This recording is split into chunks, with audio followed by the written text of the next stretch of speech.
آپ کی خدمت میں روایت عرض کر رہا ہوں، صحیح موجود ہے، اس کو بھی آپ سرچ کر سکتے ہیں، صحیح مسلم کے اندر بھی روایت موجود ہے کے معاملے میں اپنے بابا کی وفات کے بعد جب خلیفہ کے پاس گئیں اور نام موجود ہے اور بی بی کو دینے سے انکار کر دیا اس نے، تو جملے یہ ہیں، صحیح بخاری کا صحیح مسلم کی دونوں کتابوں کے اندر پایا جاتا ہے، صحیح بخاری جلد نمبر 4 صفحہ نمبر 1549 اور صحیح مسلم کی جلد نمبر 5 صفحہ نمبر 154 پر یہ روایت موجود ہے کہ جب بی بی خالی ہاتھ دربار سے آئی تو ان کی کیفیت کیا تھی؟ فحجرتہ فلم تکلمہ حتی توفیت، بی بی ان سے ناراض ہو گئی، حجرتہ ان سے دور ہو گئی، فلم تکلمہ اور ان سے کبھی بات نہیں کی، حتی توفیت بھی واقع ہو، وعاشت ان کی روایت، وعاشت بعد النبی 6 اشہر، اور بی بی نے نبی اکرم کی وفات کے بعد 6 مہینے تک زندگی گزاری، 6 مہینے زندہ رہے،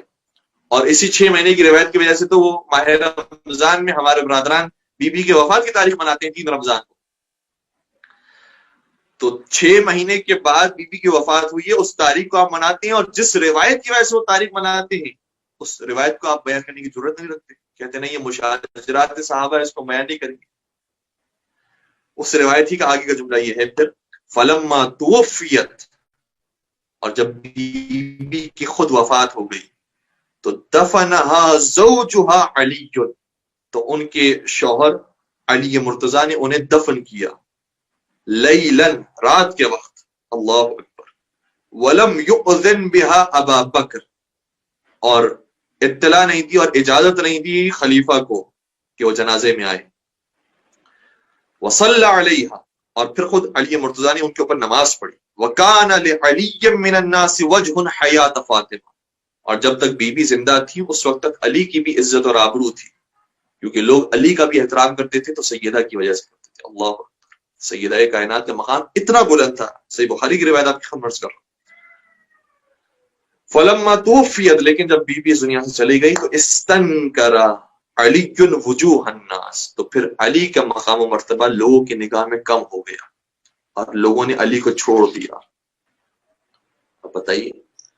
ان افراد کے لیے جو چھوٹا سا چھوٹا کلمہ ہے وہ مجھے بتا دیجئے کہ اس روایت کو سننے کے بعد کیا کوئی کہہ سکتا ہے کہ وہ کیسے تھی کہ جنہوں نے بی بی کو ان کا حق نہیں دیا، اور بی بی نے بھی ان سے پھر کلام نہیں کیا، ان کو اپنے جنازے میں آنے کی اجازت نہیں دی، اور پھر علی مرتضیٰ ہی نماز جنازہ پڑھاتے ہیں، اور علی مرتضیٰ کی بھی جو شان و شوکت تھی اور ان کی بھی جو آبرو تھی وہ بی بی کی وجہ سے تھی، کیونکہ بنت رسول ان کے پاس موجود تھی، لیکن جب بی بی چلے گئی تو خود حضرت علی مرتضیٰ کا بھی جو مقام تھا لوگوں کے سامنے وہ مقام بھی لوگوں نے نہیں دیا، اور پھر ہم دیگر روایات کے اندر سنتے ہیں جو کتب تشیع کے اندر زیادہ تر موجود ہے کہ جب مولا سلام بھی کرتے تھے تو کوئی جواب سلام بھی نہیں دیتا تھا۔ تو یہ کوئی ڈھکی چھپی بات نہیں ہے، اس لیے تعصب سے باہر نکل کر مشاجرات صحابہ کو بیان کیا جائے، اس میں کیا مذائقہ ہے، قرآن نے بیان کیا، احادیث رسول نے بیان کیا، اور پھر آپ کے بزرگان نے بھی بیان کیا ہے۔ امام بخاری ہمارے بزرگ تو نہیں ہے، امام مسلم ہمارے بزرگ تو نہیں ہے، آپ کے بزرگوں نے بیان کیا ہے۔ یہ کچھ سالوں سے عقیدہ آپ نے پیدا کرنا شروع کیا کہ نہیں مشاجرات صحابہ پر ڈسکشن نہیں کیا جائے، کیونکہ معلوم ہے ڈسکس کیا تو پھر وہ سنی نہیں رہے گا، اس لیے راستہ یہ نکالا کہ نہیں خاموشی اختیار کیا جائے، اور جو بولے کہو کہ نہیں یہ گستاخ صحابہ ہے، یہ گستاخ فلاں ہے، اس طرح سے کہہ کر بات کو دبانے کی کوشش کی جائے، لیکن یاد رکھیے گا کہ جب حقیقت آشکار ہوگی تو پھر وہ شخص سنی نہیں رہ سکے گا۔